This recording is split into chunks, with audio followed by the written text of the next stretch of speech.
Chapter 25. Now Samuel died, and all Israel assembled and mourned for him, and they buried him at his home in Ramah. Then David moved down into the desert of Paran. A certain man in Maon, who had property there at Carmel, was very wealthy. He had 1,000 goats and 3,000 sheep, which he was shearing in Carmel. His name was Nabal and his wife's name was Abigail. She was an intelligent and beautiful woman, but her husband was surly and mean in his dealings. He was a Calbite. While David was in the wilderness, he heard that Nabal was shearing sheep. So he sent 10 young men and said to them, "Go up to Nabal at Carmel and greet him in my name. Say to him, 'Long life to you. Good health to you and your household. And good health to all that is yours. Now I hear that it is sheep shearing time. When your shepherds were with us, we did not mistreat them, and the whole time they were at Carmel nothing of theirs was missing. Ask your own servants and they will tell you. Therefore be favorable toward my men, since we come at a festive time. Please give your servants and your son David whatever you can find for them." When David's men arrived, they gave Nabal this message in David's name. Then they waited. Nabal answered David's servants, "Who is this David? Who is this son of Jesse? Many servants are breaking away from their masters these days. Why should I take my bread and water, and the meat I have slaughtered for my shearers, and give it to men coming from who knows where?" David's men turned around and went back. When they arrived, they reported every word. David said to his men, "Each of you strap on your sword." So they did, and David strapped his on as well. About 400 men went up with David, while 200 stayed with the supplies. One of the servants told Abigail, Nabal's wife, "David sent messengers from the wilderness to give our master his greetings, but he hurled insults at them. Yet these men were very good to us. They did not mistreat us, and the whole time we were out in the fields near them nothing was missing. Night and day they were a wall around us the whole time we were herding our sheep near them. Now think it over and see what you can do, because disaster is hanging over our master and his whole household. He is such a wicked man that no one can talk to him." Abigail acted quickly. She took 200 loaves of bread, 2 skins of wine, 5 dressed sheep, 5 seahs of roasted grain, 100 cakes of raisins and 200 cakes of pressed figs, and loaded them on donkeys. Then she told her servants, "Go on ahead, I'll follow you." But she did not tell her husband Nabal. As she came riding her donkey into a mountain ravine, there were David and his men descending toward her, and she met them. David had just said, "It's been useless, all my watching over this fellow's property in the wilderness so that nothing of his was missing. He has paid me back evil for good. May God deal with David, be it ever so severely, if by morning I leave alive one male of all who belong to him." When Abigail saw David, she quickly got off her donkey and bowed down before David with her face to the ground. She fell at his feet and said, "Pardon your servant, my lord, and let me speak to you. Hear what your servant has to say. Please pay no attention, my lord, to that wicked man Nabal. He is just like his name. His name means fool, and folly goes with him. And as for me, your servant, I did not see the men my lord sent. And now, my lord, as surely as the Lord your God lives and as you live, since the Lord has kept you from bloodshed and from avenging yourself with your own hands, may your enemies and all who are intent on harming my lord be like Nabal. And let this gift, which your servant has brought to my lord, be given to the men who follow you. Please forgive your servant's presumption. The Lord your God will certainly make a lasting dynasty for my lord, because you fight the Lord's battles, and no wrongdoing will be found in you as long as you live. Even though someone is pursuing you to take your life, the life of my Lord will be bound securely in the bundle of the living by the Lord your God, but the lives of your enemies he will hurl away as from the pocket of a sling. When the Lord has fulfilled for my Lord every good thing he promised concerning him and has appointed him ruler over Israel, my Lord will not have on his conscience the staggering burden of needless bloodshed or of having avenged himself. And when the Lord your God has brought my Lord success, remember your servant. David said to Abigail, Praise be to the Lord, the God of Israel, who has sent you today to meet me. May you be blessed for your good judgment and for keeping me from bloodshed this day and from avenging myself with my own hands. Otherwise, as surely as the Lord, the God of Israel, lives, who has kept me from harming you, if you had not come quickly to meet me, not one male belonging to Nabal would have been left alive by daybreak. Then David accepted from her hand what she had brought him and said, Go home in peace. I have heard your words and granted your request. When Abigail went to Nabal, he was in the house holding a banquet like that of a king. He was in high spirits and very drunk. So she told him nothing at all until daybreak. Then in the morning, when Nabal was sober, his wife told him all these things, and his heart failed him and he became like a stone. About 10 days later, the Lord struck Nabal and he died. When David heard that Nabal was dead, he said, Praise be to the Lord, who has upheld my cause against Nabal for treating me with contempt. He has kept his servant from doing wrong and has brought Nabal's wrongdoing down on his own head.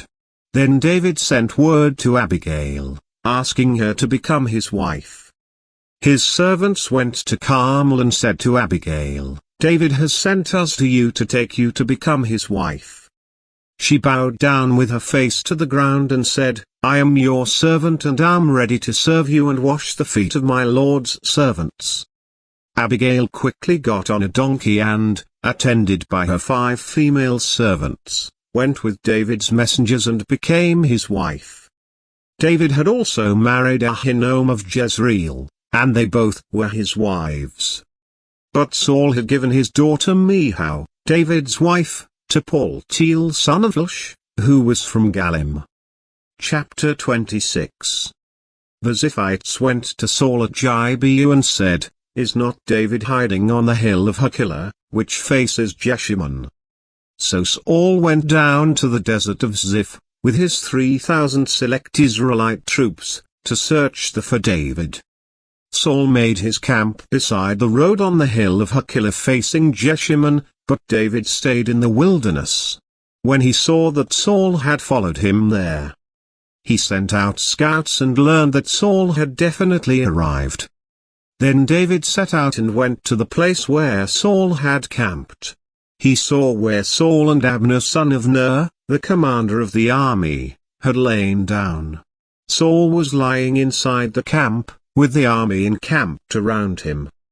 David then asked Ahimelech the Hittite and Abishai son of Zeruiah, Joab's brother, who will go down into the camp with me to Saul. I'll go with you, said Abishai. So David and Abishai went to the army by night, and there was Saul, lying asleep inside the camp with his spear stuck in the ground near his head. Abner and the soldiers were lying around him. Abishai said to David, Today God has delivered your enemy into your hands. Now let me pin him to the ground with one thrust of the spear, I won't strike him twice. But David said to Abishai, Don't destroy him. Who can lay a hand on the Lord's anointed and be guiltless? As surely as the Lord lives, he said, the Lord himself will strike him, or his time will come and he will die, or he will go into battle and perish. But the Lord forbid that I should lay a hand on the Lord's anointed. Now get the spear and water jug that are near his head, and let's go. So David took the spear and water jug near Saul's head, and they left. No one saw or knew about it, nor did anyone wake up. They were all sleeping, because the Lord had put them into a deep sleep. Then David crossed over to the other side and stood on top of the hill some distance away. There was a wide space between them. He called out to the army and to Abner son of Ner, "Aren't you going to answer me, Abner?" Abner replied, "Who are you who calls to the king?" David said, "You're a man, aren't you? And who is like you in Israel? Why didn't you guard your lord the king? Someone came to destroy your lord the king. What you have done is not good. As surely as the Lord lives, you and your men must die, because you did not guard your master, the Lord's anointed. Look around you. Where are the king's spear and water jug that were near his head?" Saul recognized David's voice and said, "Is that your voice, David my son?" David replied, "Yes it is, my lord the king." And he added, "Why is my lord pursuing his servant? What have I done, and what wrong am I guilty of? Now let my lord the king listen to his servant's words. If the Lord has incited you against me, then may he accept an offering. If, however, people have done it, may they be cursed before the Lord. They have driven me today from my share in the Lord's inheritance and have said, 'Go, serve other gods.' Now do not let my blood fall to the ground far from the presence of the Lord. The king of Israel has come out to look for a flea, as one hunts a partridge in the mountains." Then Saul said, "I have sinned. Come back, David my son. Because you considered my life precious today, I will not try to harm you again. Surely I have acted like a fool and have been terribly wrong." "Here is the king's spear," David answered. "Let one of your young men come over and get it. The Lord rewards everyone for their righteousness and faithfulness. The Lord delivered you into my hands today, but I would not lay a hand on the Lord's anointed. As surely as I valued your life today, so may the Lord value my life and deliver me from all trouble." Then Saul said to David, "May you be blessed, David my son, you will do great things and surely triumph." So David went on his way, and Saul returned home. Chapter 27. But David thought to himself, "One of these days I will be destroyed by the hand of Saul. The best thing I can do is to escape to the land of the Philistines. Then Saul will give up searching for me anywhere in Israel, and I will slip out of his hand." So David and the 600 men with him left and went over to Achish son of Maach king of Gath. David and his men settled in Gath with Achish. Each man had his family with him, and David had his 2 wives, Ahinoam of Jezreel and Abigail of Carmel, the widow of Nabal. When Saul was told that David had fled to Gath, he no longer searched for him. Then David said to Achish, "If I have found favor in your eyes, let a place be assigned to me in one of the country towns, that I may live there. Why should your servant live in the royal city with you?" So on that day Achish gave him Ziklag, and it has belonged to the kings of Judah ever since. David lived in Philistine territory 1 year and 4 months. Now David and his men went up and raided the Geshurites, the Girzites and the Amalekites. From ancient times these peoples had lived in the land extending to Shur and Egypt. Whenever David attacked an area, he did not leave a man or woman alive, but took sheep and cattle, donkeys and camels, and clothes. Then he returned to Achish. When Achish asked, "Where did you go raiding today?" David would say, "Against the Negev of Judah or against the Negev of Jerahmeel or against the Negev of the Kenites." He did not leave a man or woman alive to be brought to Gath, for he thought, they might inform on us and say, "This is what David did."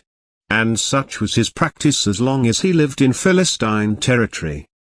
Achish trusted David and said to himself, He has become so obnoxious to his people, the Israelites, that he will be my servant for life.